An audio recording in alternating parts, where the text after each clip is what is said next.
Самбайсхан та бүхэн өнөөдөр мэдэрхий. Cryptoverse нэг дугаар ихэд бэлэн боллоо.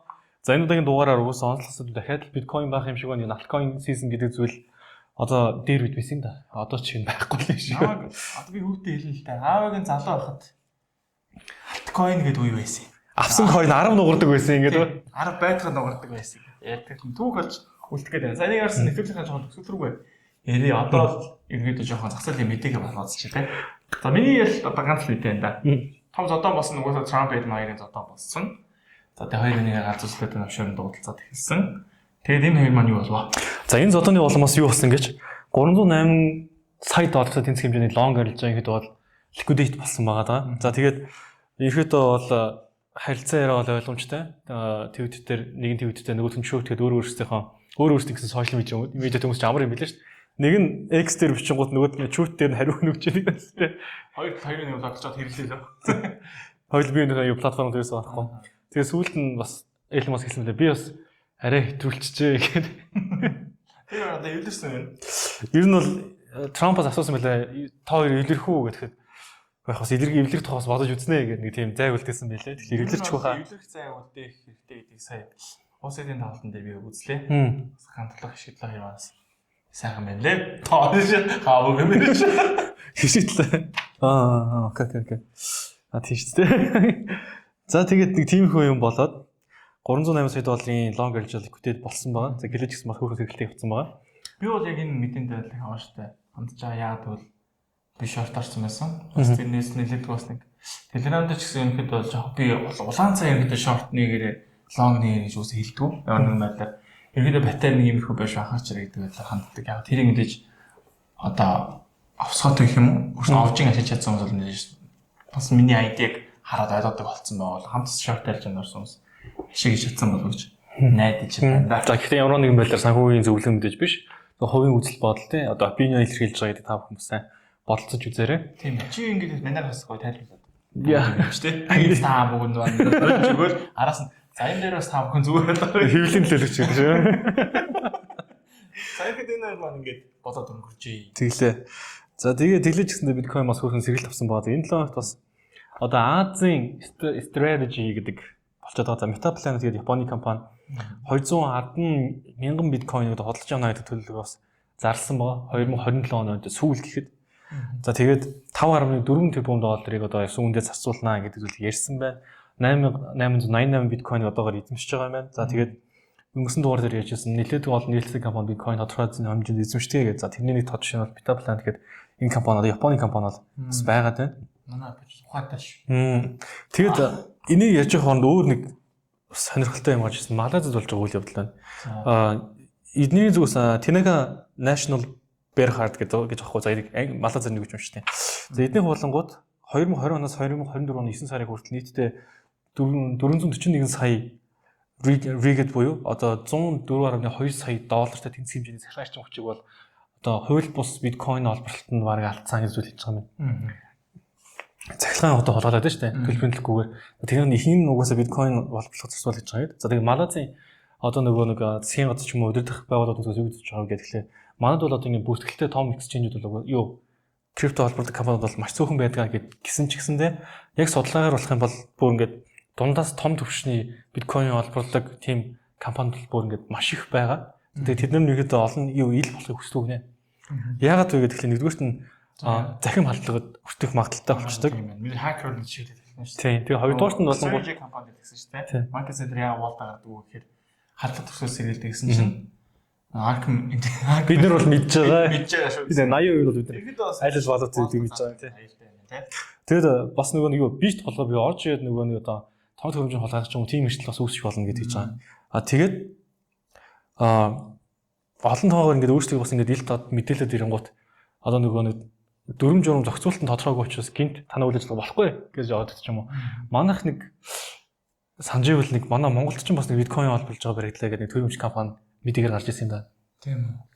Хөтлийн гэлөө би бас бороо санаж магадгүй. Нэг тийм болж байгаа. Тэгээд тэрнтэй адилхан зүйл болж байгаа гэж хэлээд хичнээн холбоотой ч гэсэн энэ газрууд ирэхэд бол ил гарч ирдэггүй байна. Энэ дуурхай ажиллаад байна гэсэн чинь махан компьютер дээр майнинг гэдэг. Тэр мөн биш үү? Тийм тэр биш.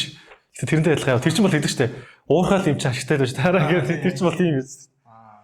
Тэрнээс арай өөр бас нэг тийм төрөмж компани тийм вижн да гэж ярьж байсан. Тэрнтэй адилхан юм болох магадaltaй гэдэг үзнээс бас ийм болж байгаа юм байна. Тэгэд эрчим хүчин хамгийн гол нь нөхдүүд хулгайгаар авчдаг юм байна л да. Одоо нөгөө нэг дээр бол нөгөө ингээд айл руу тог татсан шугам явж байгаа дундуур шууд ингээд заргаж авдаг шиг тийм байд юм болов гэж би төсөөлж байгаа. Манай тэгээ авчдаг шүү дээ. Би лайв дээр тэгээд авдаг шүү. Хүний үз санаац мэт. Талагч хаана лээ. Үзэж байгаа хүмүүс байл. Репортлоо нөө. Тэгээ малаас ч юм байна. Биткойн холболтоор тийм бас жижигхэн биш юм байна. Дэлхийд 7 юм уу 8 ч гэсдэг гэж байна. Ранкингараа.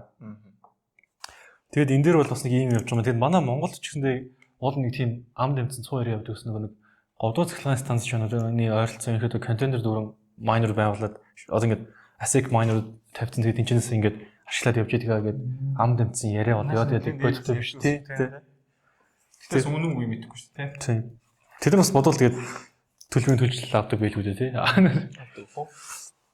Тийм яригддаг байсан. За тэгээд биткойн майнингтай холбоотой хуулийг бас ингээд тодорхой байлгахгүй бол одоо криптог зориулсан хууль гэдэг нь бол ондоо. Тэрнээс биткойн зориулсан одоо олборлон зориулсан хуулийг бас тусдаа гаргах хэрэгтэй гэдэг зүйлийг одоо яг энэ асуудал ингээд нэг тод товрон гаргаж иж байна гэдэг зүйлийг бас ярьж илээ. За нөгөө талд жинхэнэ стратеги маань бас 6 сарын 9-нд 1045 биткойныг за 110.2 сая доллар худалдаж авсан. За ингэснээр болонгууд 110 саяар худалдаж аваад дундаж үн болонгууд 105,426 доллар байсан юм билээ. Яа хин Зүг ба. Тэгээд одоо биткойн стратеги нийтээ 582 мянган биткойнтэй. За одоо ингээд хэрвээ дундаж үн 70 мянга.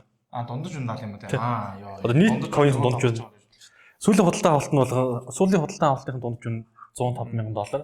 Нийт биткойнийхоо худалдаж авсан дундаж үн 70 мянган доллар болж байна. Ер нь одоо BTC ингэж унаад урдны all time high буюу 69 кад дээр нэг тооч хийхэд худалдаж авах нь шүү дээ. худалдаж авах юм тий. Тэг яг тэгвэл стратегиэс доош хэмтгүүнээр авч байгаа шүү дээ. Тэг одоо ингээд хичнээн бүр доош явсан ч гэсэн ядчил би стрессж байгаа юм тавсан шүү гэд өөдөөс сонсон. Даун хэмтгсэн юм а гэд үзэж явж.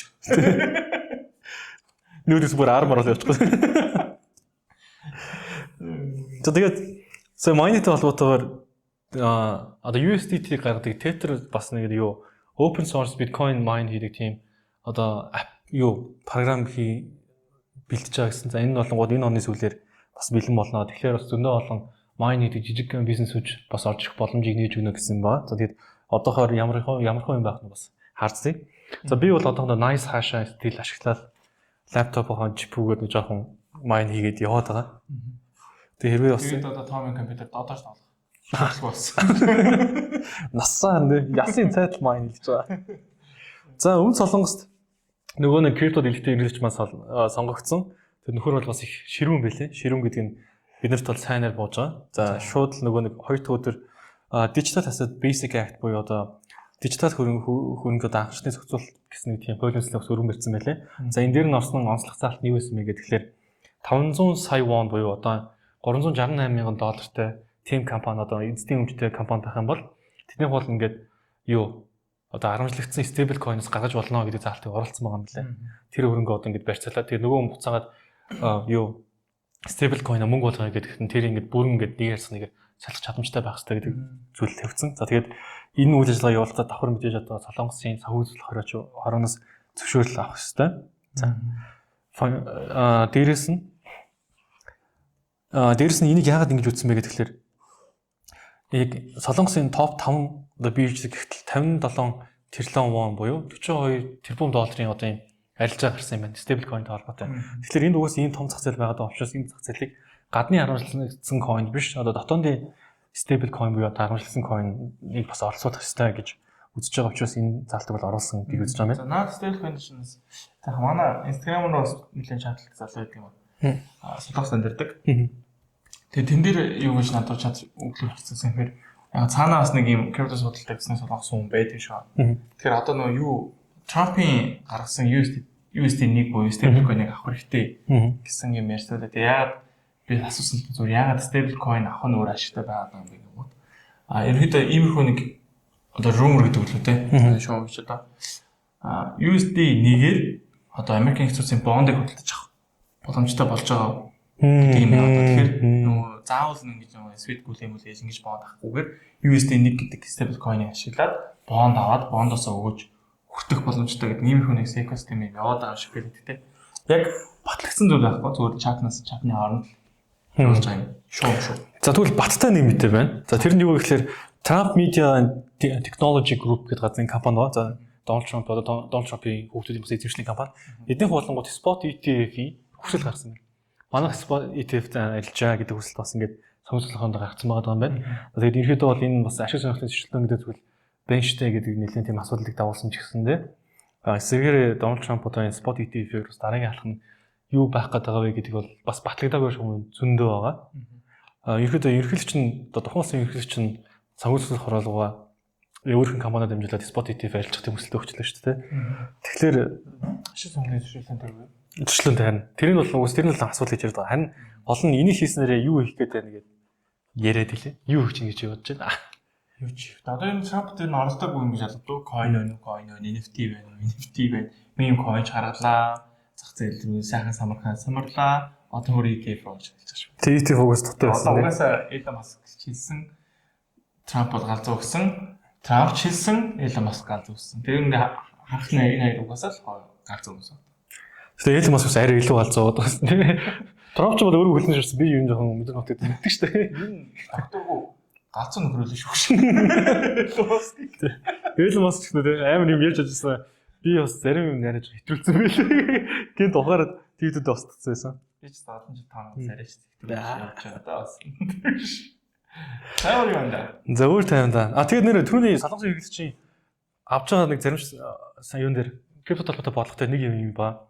Тэтгэврийн сангаа бол криптод хөрөнгө оруулуулнаа. Биткойнд тэгээд дээрэс нь тухайн шаардлагын давсан нөгөө нэг өөр бусад альтернатив криптод хөрөнгө оруулна гэсэн ийм юм байгаа.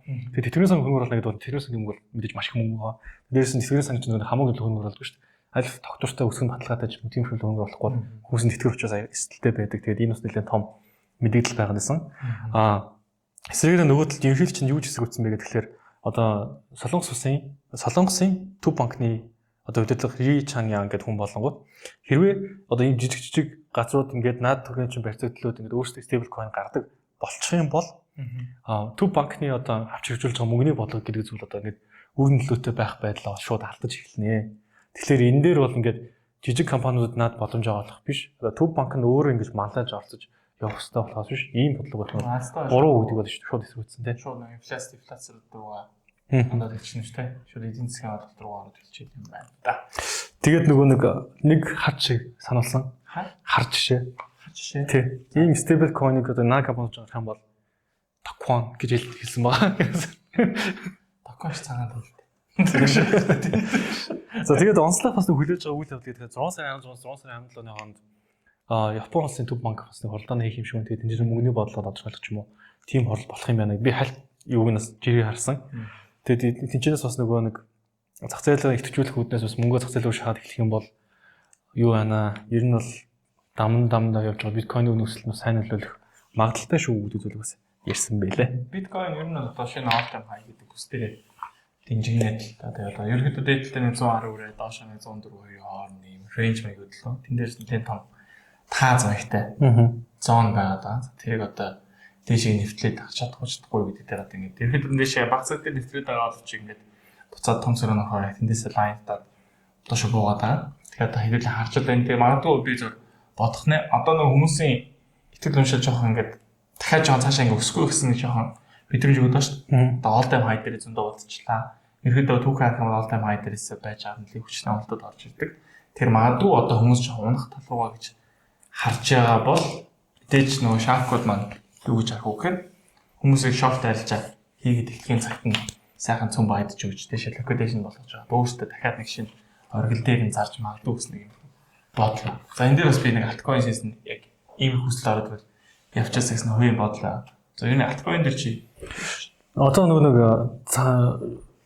altcoin дээр ч одоо сонирхолтой байна л да. Ер нь бол биткойн ч ингээд өөр шинэ өөр амар үнэс авлаад одоо ч гэсэн нэг авлаад байгаа шүү дээ. Тэгмээд altcoin-ийн одоо зах зээл сонирхол болж байгаа юм болов уу гэж бас бодол төрдөн. Яг бол мөнгө надад биткойн, tether хоёр ч юм уу stable coin хооронд яваад altcoin руу ороход болчлаа. Тэгээ нөгөө нэг бас жиргэн уншиж байхад зарим хүмүүс бол ингээд зах зээл чинь ингээд өөр ингээд цаг хугацааны ирэхэнд одоо mature буюу одоо ингээд илүү олон хүнд төгөөд ирэхлээр одоо илүү ашиг оруулалт хөрөнгө оруулалт алстай хөрөнгө оруулалт сайтай зөв одоо гэсэн хөрөнгө оруулалт бас ингээд мөнгө шилжиж байна. Биткойн руу гэж орж байна гэдэг юм Үнээр хэлээ. чиг тойр юм шүү дээ. Арай мачур болсон. Арай мачур болсон. Одоо охиндоо үссэн тийм ээ. Тэг үрчээд байгаа чинь байгаа юм уу чаамс. Би харин мачур юм шүү. За ихэд тэгээд бас би энэ нэг ETF-ийн нөлөө аягүй байгаа шатаа л да. Ерөнхийдөө ETF гэснээрээ хүмүүс ерөнхийдөө биткойн руу хөрөнгө оруулах сонирхол аягүй ихсэн. Тийм ч учраас ерөнхийдөө биткойн гэдэг өөр халуунстай болсон. Трамп ч биткойныг ярьж Америк одоо Солонгос, за Аргентин ч гэдэг ерөнхийдөө хүн амигтай бас бүгдээрээ биткойн ярьж байгаа. Тэгэхээр яг үүний хажуугаар нөгөө алткойн гэдэг зүйлүүд маань жоохон хараахан анхаарал татчих чадахгүй байна уу гэж хараад байна. За магадгүй мэдээж анхаарал төрсэн койнууд нь дандаа мем мөнгө буюу жоохон шид маягийн койнууд байсан учраас мэдээж хөрөнгө оруулалт хийх гэж байгаа юм. Тийм их үйл эхэлж бол ихгүй шүү дээ. Тэгэхээр энэний дараа нь Ethereum байдаг, Solana байдаг, Astana имерхүү төслүүд байдаг. Дараагийн биткойн болно гэдэг байдлаар дээшээ нэг жоохон шуум тарах юм бол магадгүй жоохон алткойн season орш магадгүй гэсэн хүлээлттэй байна. Одоо тэгээд мэдээж алткойныг хүлээж аваад та юу үлээх вэ гэхээр за биткойн доминанс хараарай гэж зөвлөж байгаа. Биткойн доминанс мэдээж доош унах юм бол алткойнууд бол өсөлтийг хүргэж. За мөн дараагийн анхаарал зүйл нь юу гэхээр биткойн болон Ethereum хоёрын харьцаа гэх шүү дээ. За Ethereum мэдээж биткойнод сурж өсч чадчихвэл мэдээж хүмүүс нөө алткойнод руу жоохон хөрөнгө оруулалт сонирхолтой байна гэдэг илтгэдэг юм байна лээ. Эсрэгээр нөгөө бит NFT бүр халаад байгаа юм шүү. Лабо буюу. Тэг лабо. Миний лабо гавдаг. Яг л NFT-ийн концепт шүү дээ. Бичүүлсэн тоглоом болохоо ш. Угаасаа pop-up market угаасаа яг тийм концепт юм байл л дээ. Тийм онгоолгоор хийдэг. NFT reveal хийлээ. Оо ховор шүү дээ гэдэг. Одоо Томиг бас нэг reveal хийчих авах юм байвал. Наа. Шүү. За За ингээд би бас нэг зүйл санагдаад өнгөрсөн дараа DBC Financial Group-ийнхантай уулзсан доороо маах хамтарч ажиллаж байгаа шинэ Forex-ийн брокер компани байна. За доороо мэдээж линкээр бүртгүүлж байгаа хүмүүстэй FC Barcelona гэдэг хөлбөмбөгийн багаас дэжүүд мерчүүд гэсэн.